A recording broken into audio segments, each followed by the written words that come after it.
No vídeo de hoje eu vou fazer 5 perguntas que todo padre, todo pastor, todo líder religioso deveria saber responder. Quer saber quais são essas 5 perguntas? Então fique comigo até o final.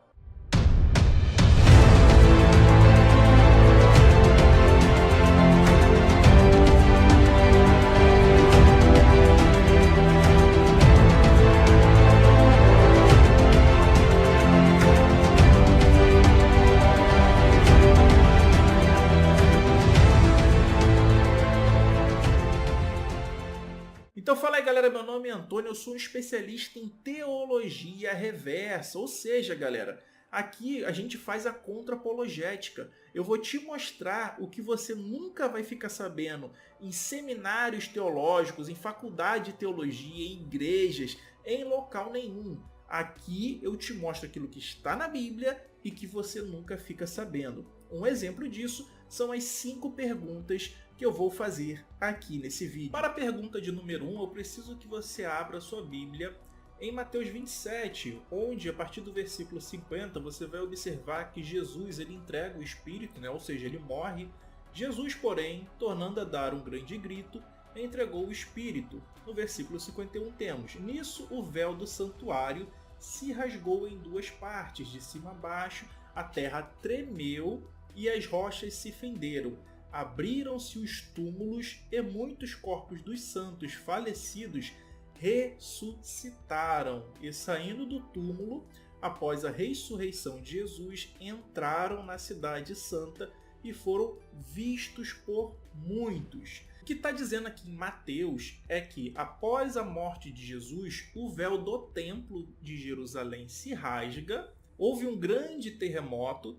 Tem relatos nos outros evangelhos de que houve uma grande escuridão, então houve imensos fenômenos naturais e sobrenaturais envolvendo a morte de Jesus Cristo. A primeira pergunta que os líderes religiosos têm que saber responder é o seguinte: por que ninguém, nenhum historiador do primeiro século ou de séculos posteriores registraram esse terremoto, esse véu se rasgando em 2 partes, não registraram esses mortos que ressuscitaram e adentraram a cidade, tá? E você que é cristão, que vai perguntar isso ao seu líder religioso, ao seu padre, ao seu pastor, tome cuidado, porque aqui ele vai querer dizer para você que esse terremoto que fendeu pedras abriu os túmulos, e fez os mortos saírem dos seus sepulcros, e aí eles foram confundidos como tendo entrado a cidade. Primeiro que isso é impossível, porque o texto é bem claro que os mortos saíram, eles se ergueram de seus túmulos e eles foram andando até a cidade. A cidade ficava a uma certa distância dos túmulos. Então é impossível ter simplesmente os túmulos terem sido fendidos. Até porque tinha uma rocha, Lembra que aqui na Bíblia o pessoal era enterrado e ficava uma rocha rolante tampando a entrada. Então não teria como eles saírem do túmulo. No máximo eles cairiam de onde eles estavam para o chão, mas lá dentro de onde estava a rocha, tá? Então isso aqui é impossível. Então a primeira pergunta é: aonde está o registro desse véu rasgado, desse terremoto, desses mortos entrando na cidade em historiadores daquele período? E lembrando que o período do primeiro século é muito bem documentado. Temos aí Flávio Joséfo, Filo, Sêneca. Com certeza nenhum deles deixaria de mencionar nada disso. Por que esses autores não mencionam nada? Primeira pergunta é essa. Para a pergunta de número 2, eu preciso que você abra sua Bíblia em Marcos, capítulo 14, a partir do versículo 51, onde você vai ler o seguinte: um jovem o seguia, e sua roupa era só um lençol enrolado no corpo, nu, e foram agarrá-lo. Ele, porém, deixando o lençol, fugiu nu. Agora saltemos para João 13, onde nós vamos ver o ritual do lava-pés, onde Jesus ele fica nu, Ele cinge uma toalha na cintura, a qual ele vai usar posteriormente para enxugar os pés de seus discípulos e falar para que eles se amem entre eles, tá? Já tem esse contexto que é um pouco estranho, Porém, quando nós vamos para o versículo 22 em diante, nós vamos ler o seguinte: Os discípulos entreolhavam-se sem saber de quem falava. Estava à mesa ao lado de Jesus um de seus discípulos, aquele a quem... Repare só, não é aquela, é aquele. Aquele que Jesus amava. Simão Pedro faz-lhe então um sinal e diz-lhe: pergunta-lhe quem é aquele quem fala. Ele então, reclinando-se sobre o peito de Jesus, diz-lhes: quem é, Senhor? Então você vê que era um servo de Jesus que Jesus amava, que chegava ao ponto de ter intimidade com Jesus, de ficar com sua cabeça encostada em seu peito. A pergunta que eu faço tanto para os padres quanto para os pastores e os demais líderes religiosos é quem era o homem nu e quem era o discípulo a quem Jesus amava, que depois, na sua crucificação, ele entrega a sua mãe para esse discípulo a quem ele amava. Eu quero saber quem é esse sujeito. Você que não conhece muito sobre os outros livros da tradição cristã, saiba que existem os apócrifos da Bíblia e que em um desses apócrifos é revelado quem é tanto o discípulo que Jesus amava e quem é também o homem nu, né? Onde vai dizer aqui o seguinte, ó. E eles entraram em Betânia, e uma certa mulher cujo irmão havia morrido estava lá. E ao chegar, ela se prostrou diante de Jesus e disse a ele: filho de Davi, tenha misericórdia de mim. Mas os discípulos a censuraram. E Jesus, irritado, foi com ela até o jardim, onde estava o túmulo. E imediatamente se ouviu um forte grito do túmulo. Ou seja, parece a passagem de Lázaro, né? E ao se aproximar, Jesus empurrou a pedra que fechava a porta do túmulo. E imediatamente, ao entrar onde o jovem estava, ele estendeu sua mão e o levantou, tomando-o pela mão. Mas o jovem, olhando para ele, o amou e começou a implorar para que pudesse estar com ele. Ao sair do túmulo, eles entraram na casa do jovem, pois ele era rico. Depois de 6 dias, Jesus disse a ele o que deveria fazer, e ao anoitecer, o jovem foi até ele, vestindo um lençol de linho sobre o corpo nu, e ele permaneceu com ele naquela noite, pois Jesus ensinou a ele o mistério do reino de Deus. Levantou-se e voltou para o outro lado do Jordão. Então Jesus passou a noite com um jovem nu, e mais aqui à frente, na carta de Clemente de Alexandria, que seria um dos pais da igreja, vai ser dito o seguinte, ó. Mas homem nu com homem nu, né? E mais aqui embaixo vai dizer, ó. E a irmã do jovem a quem Jesus amou. Então a pergunta é, Jesus era homossexual? Porque nós sabemos que nas religiões, né? Muitos líderes religiosos, não todos, né, mas muitos líderes religiosos tendem a pregar o preconceito contra o casamento LGBTQIA+, né? Tendem a pregar esse ódio, esse preconceito, que é uma coisa bíblica, né? Uma coisa de tradição bíblica antiga. Então Jesus, assim como Jonatas e Davi, né, que eles se beijavam, se pegavam ali, né? E Davi amava ele mais do que as mulheres. Tudo isso indica que Jesus, que é descendente de Davi, que também teve essas práticas, era homossexual e ele estava fazendo uma espécie de tipologia com Davi nesse sentido ou não. Jesus era homossexual?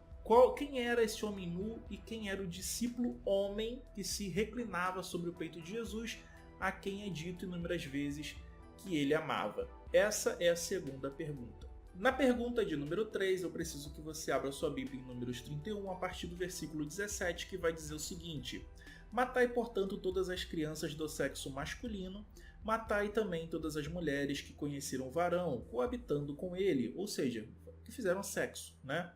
Não conserveis com vida senão as meninas que ainda não coabitaram com o homem, e elas serão vossas. E depois aqui em Números 31 vai dizer o número de mulheres que foram distribuídas para os soldados, né, para as pessoas do povo, aquelas que foram escravizadas e tudo mais. E aquelas que foram ofertadas a Deus, mas isso é outro tópico, tá? Então aqui nós temos homens que estão tomando meninas virgens como espólio de guerra. Deus ordenou isso por qual motivo, né? E por que essa era uma prática do povo de Deus? Isso a gente vê também, se alguém tentar, se algum líder religioso quiser te falar que isso aí não é contexto de pegar as mulheres como esposas, você vai mostrar para ele Juízes 21, que eles fazem exatamente a mesma coisa, e lá é deixado bem claro isso. Apesar de que aqui em Números 31 também é claro isso. É só ler o contexto todo do capítulo que você vai observar isso. Então a pergunta que se segue é bastante óbvia. Qual é a moral?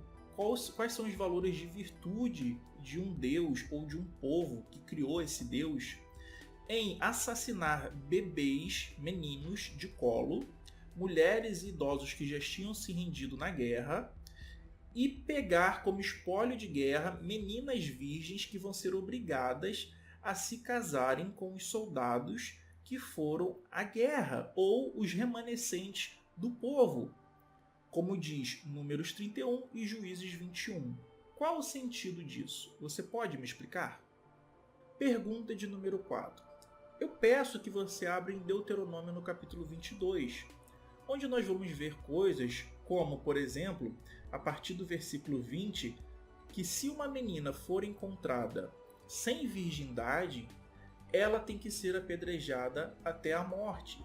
Agora, no versículo 22, se um homem se deitar com uma mulher casada e eles forem pegos na cidade, o homem e a mulher devem ser mortos, porque a mulher não gritou o suficiente. Ou seja, se a mulher foi estuprada e ela não gritar porque ficou traumatizada, ela tem que ser morta assim como ele. Porém, se for no campo, só o homem vai ser morto, porque no campo não tem como ninguém ouvir os gritos da mulher. Porém, o que mais me chama a atenção nesse texto é o que se encontra no versículo 28, e é o que eu quero em relação à pergunta. Se um homem encontra uma jovem virgem que não está prometida, ou seja, que não é casada e nem está noiva de ninguém, ou seja, ela não é posse, ela não é um objeto, como nos versículos anteriores, e a agarrar, ou seja, obrigar a moça, a agarrar, a se deitar com ela, e é pego em flagrante, o homem que se deitou com ela dará ao pai da jovem 50 siclos de prata, e ela ficará sendo a sua mulher uma vez que abusou dela. Olha aqui, abusou dela. Ele não poderá mandá-la embora durante toda a sua vida. A pergunta é a seguinte: qual é a moral, o valor ético de uma menina virgem ter que se casar com o seu estuprador? Deus não poderia ensinar nada melhor para o seu povo, não? E se ele poderia, por que não ensinou? O seu povo não iria obedecer? Não iria obedecer a Deus? Que Deus é esse que permite uma atrocidade dessas? Uma menina que foi violentada ser obrigada a casar com seu próprio abusador. Você pode me explicar isso? Quinta e última pergunta desse primeiro bloco de 5 perguntas que todos os padres, pastores e líderes religiosos deveriam responder, Abra sua Bíblia em Êxodo 21, que você vai ler o seguinte: Eis a leis que lhe proporais. Quando comprares um escravo hebreu, 6 anos ele servirá. Ou seja, tem distinção de escravos, tá? Tem o escravo hebreu, tem o escravo de outros povos. Mas o 7º sairá livre, sem nada pagar. Se veio sozinho sairá. Se era casado, com ele sairá a esposa. Se o seu senhor lhe der mulher, e esta der à luz filhos e filhas, a mulher e seus filhos serão do Senhor, e ele sairá sozinho. Ou seja, assim, o cara vai ser livre e vai deixar para o Senhor o filho, a filha e a mulher. Olha que legal. Mas se o escravo disser: eu amo meu senhor, minha mulher e meus filhos, não quero ficar livre, o seu senhor fá-lo-á aproximar-se de Deus, ou seja, o cara vai se aproximar de Deus para se tornar escravo, olha só, e o fará encostar-se à porta e às ombreiras, ele furará a orelha com uma sovela, e ele ficará seu escravo para sempre.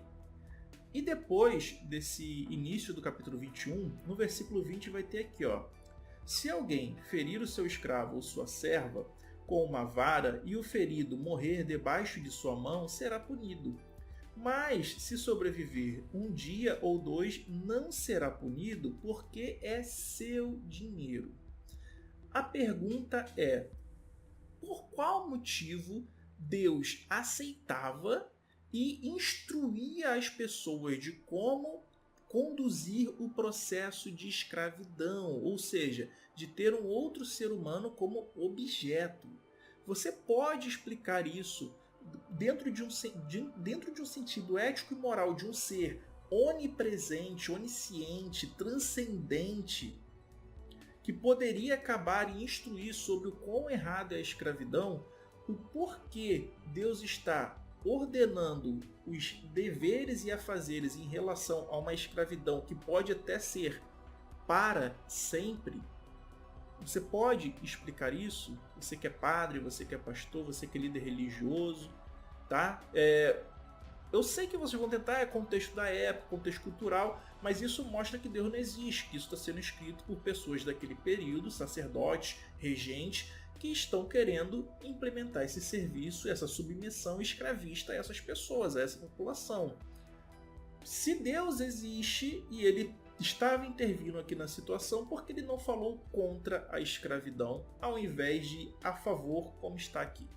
Então, se o seu líder religioso quiser, se disponibilizar a responder essas perguntas, faça essas perguntas para eles e veja qual será a resposta. Geralmente tentarão distorcer ou enrolar alguma dessas questões que são seríssimas para o cristianismo, Então fica aí essas 5 primeiras. Se esse quadro aqui tiver muita resposta positiva, eu irei fazer mais 5, depois mais 5, e aí quando você perceber, você vai ter todo um arsenal de perguntas que são praticamente impossíveis de serem respondidas por líderes religiosos, tá, galera? Então preste atenção, você obteve um pequeno arsenal de todo um grande arsenal que você pode obter de perguntas e de contexto para fazer indagações a líderes religiosos.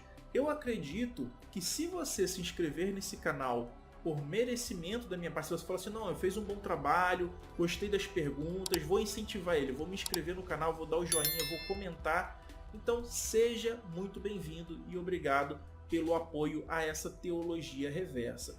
Quem me apoia também são essas pessoas maravilhosas, os membros do canal, que acreditam no meu trabalho e fazem essa contribuição voluntária todo mês para mim, onde eu consigo comprar livros. Vocês podem ver que todo esse material que eu trago para vocês é graças a essas pessoas. Então, muito obrigado de coração a todos os membros e fiquem com essas 2 sugestões de vídeos que estão aparecendo para vocês. Um grande abraço, valeu, falou, fui galera, tchau, tchau, tamo junto!